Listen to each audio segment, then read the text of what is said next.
She told me the exact moment she fell for him. It wasn't dinner, it wasn't a compliment, it wasn't even a kiss. It was a hug. A single hug that lasted maybe 15 seconds. And when I asked her what made it so different from every other hug she'd ever received, she said 5 words that honestly changed how I think about attraction forever. She said, "He hugged me on purpose." Now, as a woman who knows exactly what she meant by that, I'm about to break down the 4 things he did and why most men will never figure this out without help. Let me throw a number at you that should stop you in your tracks. According to research from Carnegie Mellon University, people who receive frequent, meaningful hugs are 40% more resistant to stress-related illness. 40%. A hug done properly literally strengthens the immune system. But here's what that same body of research reveals that almost nobody talks about. The quality of the hug matters far more than the frequency. 100 careless hugs do less for the human body and brain than one single hug delivered with intention and awareness. And yet, and this part genuinely baffles me, most men treat hugging a woman the same way they treat shaking hands with their accountant. Quick, mechanical, forgettable. Arms go up, arms come down, and it's over before her nervous system even had a chance to register that something pleasant was happening. It's the physical equivalent of someone starting to tell you an amazing story and then just sighs and gasps, walking away mid-sentence. Here's what I want you to understand before we go any further. A hug is not just a greeting. It's not just a goodbye. For women, a hug is information. It tells us things about you that your words never could. It tells us whether you're confident or nervous, whether you're present or distracted, whether you see us as someone special or just another person in your day. All of that gets communicated through your body in a matter of seconds. And most men are broadcasting the wrong message without even knowing it. Today, I'm going to hand you 4 specific techniques that transform an ordinary hug into something a woman physically cannot stop thinking about. And here's my promise. By the time we reach the 4th one, you'll understand why. So many women describe falling for someone and say things that sound completely irrational. Things such as, "I don't know, there was just something about him." That something isn't magic. It's not luck. It's biology combined with intention. And after today, you'll have both. But fair warning, the 3rd technique on this list, not the 4th. The 3rd is the one that made me actually uncomfortable to share publicly because it works on a level that most women aren't even consciously aware of. And once you understand it, you'll realize you've been missing the single easiest way to create physical and emotional connection with a woman. So stay with me all the way through, because that one in particular is a game-changer. Let's get into the first technique. Here's something funny. Ask any man how he approaches a hug, and he'll probably look at you confused. "I just hug her, right?" That's the problem. There's no thought behind it, no architecture, no design, and women feel that absence of thought instantly. The first thing that separates an unforgettable hug from a forgettable one happens before a single body part makes contact. It's your approach speed. And specifically, it's about slowing down. Think about it this way. When someone rushes towards you, arms wide open, moving fast, what does your body instinctively do? It braces. Even if you know it's friendly, your nervous system registers rapid approach as something to prepare for, not something to melt into. There's a whole field of research on this called proxemics, the study of human spatial behavior, pioneered by anthropologist Edward T. Hall back in the 1960s. What Hall found is that the speed at which someone enters your personal space dramatically affects how safe or threatened you feel in their presence. So when a man rushes into a hug, he's accidentally triggering a micro-stress response in her body. Her muscles tighten just slightly. Her breath catches for half a second. Her shoulders come up a fraction of an inch. None of this is conscious. None of it is dramatic, but it prevents her from fully relaxing into the contact. which means she never reaches the state where bonding hormones flow freely.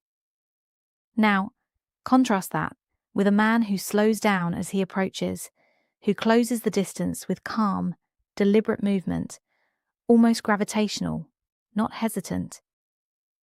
There's a massive difference between slow and confident and slow and awkward. Confident slowness communicates control. It says, I'm not rushing because I don't need to. I know exactly what I'm doing. And that energy, women feel it in their entire body. I had a conversation with a woman named Daniela, early 30s, very analytical, the kind of person who doesn't get swept up easily. She described a moment with a man she'd been casually seeing where he walked toward her for a hug. And her words, it felt gravitational. She said everything around them seemed to quiet down. She said her body started leaning toward him before she made a conscious decision to move. That's what controlled approach speed does. It creates a pull rather than a push. And here's the neurological piece that makes this click. Dr. Stephen Porges, who developed the polyvagal theory, has shown that when the human nervous system detects calm, non-threatening social engagement, it activates what he calls the ventral vagal state. This is the state of safety and connection. It's the state where a woman's body opens up, her heart rate settles, her muscles soften, her facial expressions warm. You cannot generate desire in a woman whose nervous system is in defense mode. Slow approach speed is your entry ticket to her ventral vagal state. So that's technique 1. Slow your approach. Move toward her with purpose and calm. Let the gap between you close gradually. Make the hug feel inevitable rather than sudden. But what happens once you arrive? That's where the second technique becomes critical. And honestly, this one is where 90% of men go completely off the rails. Most hugs between a man and a woman follow an identical, boring, utterly predictable pattern. Both people wrap their arms around each other at roughly the same height, apply roughly the same pressure, and create what I call the mirror hold. Symmetrical, balanced, and completely devoid of sexual tension. Here's why. Symmetry kills attraction in a hug. Symmetry signals equality, friendship, siblinghood. It's the hug you give your cousin. It's the hug two co-workers exchange at a retirement party. There's nothing wrong with it, but it generates zero desire because there's no polarity, no contrast, no dynamic tension between masculine and feminine energy. The fix is what I call the asymmetric hold. And it works because it creates a physical dynamic where one person is clearly holding and the other is clearly being held. Here's what that looks and feels in practice. Instead of wrapping both arms around her at the same level, place one arm high around her upper back, near her shoulders, and the other arm low, wrapping around her waist, or the lower part of her back. This creates an enveloping sensation. She's not being hugged at one level, she's being gathered, contained. And before you misunderstand me, this isn't about dominance or force. It's about creating a physical shape that makes her feel fully surrounded by your presence. Why does this matter so much? Because research published in the journal Psychoneuroendocrinology, yes, that's a real word, and yes, I had to practice saying it, found that the way a hug is structured physically affects the hormonal response it produces. Enveloping full contact hugs produce significantly higher oxytocin release than partial contact, or same-level hugs. The researchers described it as the difference between a hand resting on a surface and a hand being held. Same touch, radically different emotional impact. There's also a psychological component here that's worth mentioning. When you hold a woman with one arm high and one arm low, you're subtly communicating something about your role in that moment. You're the anchor, the steady point, the structure she can lean into. And on a deeply instinctive level, that combination of physical security and asymmetric positioning triggers attraction responses that a symmetrical buddy-style hug simply cannot produce. A friend of mine, Marcus, the most clueless romantic you've ever met, accidentally stumbled onto this technique. He's tall, so whenever he hugged his date, one arm naturally ended up around her shoulders and the other around her waist just because of the height difference. His dates kept telling him he gave the best hugs. He thought it was because he was warm. No, Marcus, it was geometry. Your body was creating an asymmetric hold without you even knowing it. And now you, whoever is watching this, can create that same effect on purpose, regardless of your height. Now, we've covered approach speed and the asymmetric hold. The third technique is the one I mentioned at the beginning, the one that made me hesitate before including it, because this isn't just about what your body does, it's about what your breath does, and the science behind it is almost unsettling in how effective it is. Here's a question. Have you ever been near someone, not touching them, just near them, and felt an instant sense of calm? Or the opposite, an instant sense of tension? That wasn't your intuition being mystical. That was your nervous system reading their breathing pattern and adjusting yours accordingly. Humans co-regulate constantly. We match the physiological states of people we're in close proximity to, and the primary vehicle for this matching is breath. A study from the proceedings of the National Academy of Sciences tracked couples during physical contact and found that their respiratory rhythms synchronized within 10 to 15 seconds, and the partner with the slower, steadier breathing pattern was consistently the one who led the synchronization. The other person's body followed. So here's the technique. When you're holding a woman in a hug, take one slow, audible exhale. Not a sigh, not a dramatic gust of air, a calm, steady exhale through your nose or slightly parted lips. The kind of exhale that says, I'm exactly where I want to be right now. That single exhale does 3 things simultaneously. First, it slows your own heart rate, which means your body becomes a source of calm that her body will instinctively mirror.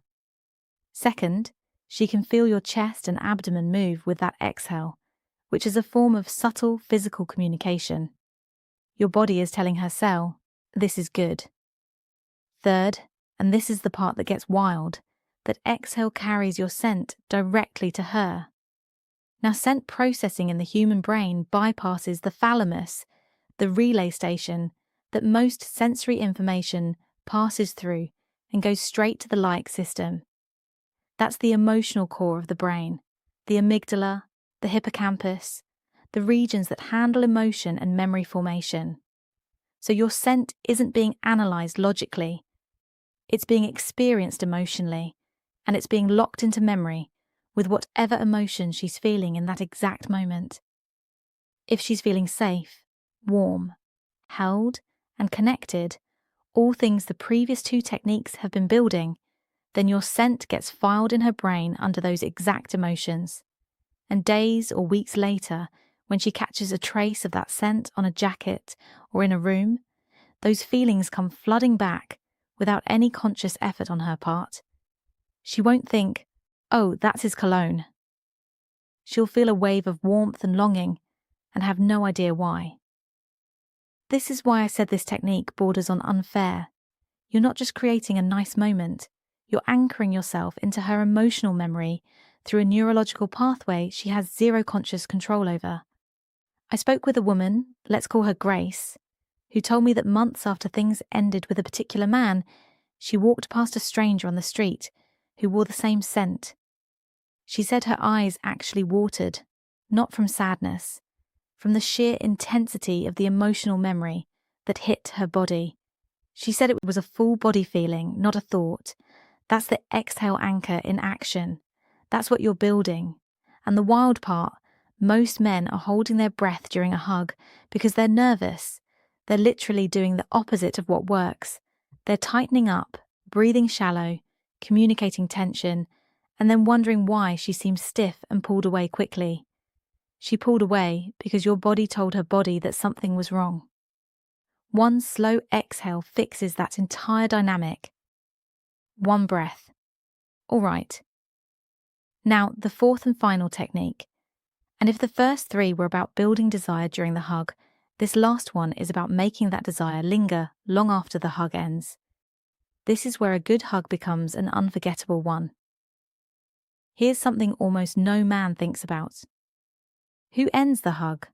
In most interactions, the man pulls away first. Sometimes after 2 seconds, sometimes after 3. Almost always before the woman was ready for it to end. And every time he pulls away first, he sends a subtle but unmistakable signal. I've had enough. That signal, however unintentional, creates a micro-rejection. Her arms are still engaged, her body is still in bonding mode, and suddenly the warmth is gone.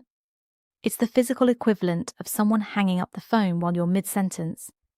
It doesn't hurt exactly, but it leaves you feeling incomplete, unsatisfied, and not in the good way.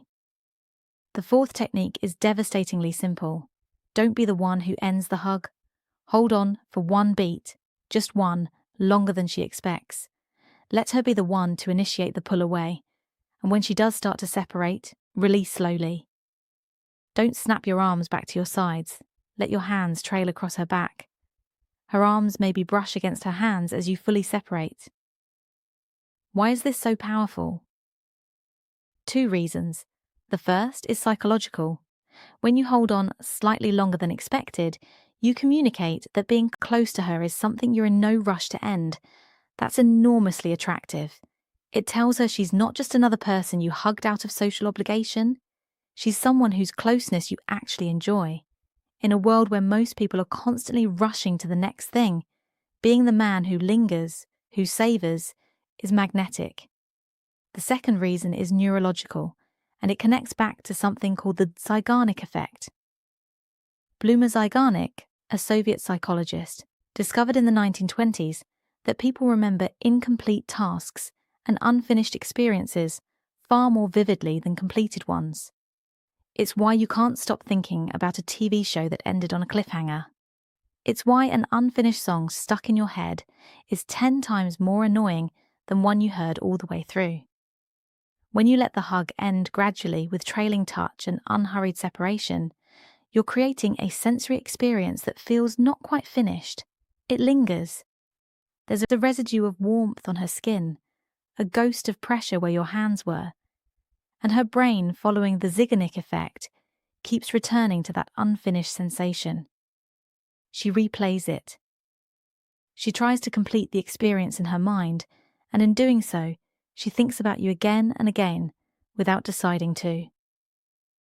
A behavioural psychologist named Dr. Art Markman has written about how these unresolved physical experiences create what he calls cognitive stickiness, a tendency for the mind to keep circling back to a moment that felt meaningful but didn't reach a clear conclusion.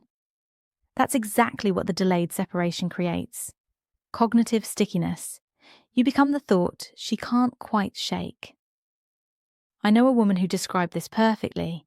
She said, "When he finally let go, it felt premature, even though we'd been hugging for a while. And I spent the entire drive home wishing I could rewind to that moment." She didn't say he was the most attractive man she'd met. She didn't mention his career or his car. She mentioned how it felt when the hug ended. That was the thing that stayed with her. And that's the thing about desire. It doesn't live in the moment of contact. It lives in the space right after, in the echo, in the absence that follows presence. The delayed separation turns a hug into something with an afterlife, something that keeps breathing even after it's over. So here's what you now have. 4 techniques that transform something every man does on autopilot into something that rewires how a woman feels about you. The gravity pull, slowing your approach so her nervous system opens instead of braces. The asymmetric hold, creating physical polarity that triggers hormonal bonding responses. The exhale anchor, using a single breath to sync her body to yours and embed yourself in her emotional memory. And the delayed separation, ending the hug in a way that makes her mind keep returning to you long after you've gone. None of these require a gym membership. None require money. None require you to memorize clever lines or pretend to be someone you're not. They require one thing only, the willingness to be intentional in a moment that every other man rushes through. And that's actually the real takeaway here, beyond hugging technique. The men who create genuine desire in women aren't the ones with the best genetics or the biggest paychecks. They're the ones who treat small moments as if they matter because women notice. We always notice. The question is whether what we notice makes us want to come closer or gives us nothing worth remembering. Now you have the tools to be the man worth remembering. Use them wisely. And before you go, there's a piece of this puzzle you're still missing. Everything I just taught you works incredibly well when a woman is already open to your presence.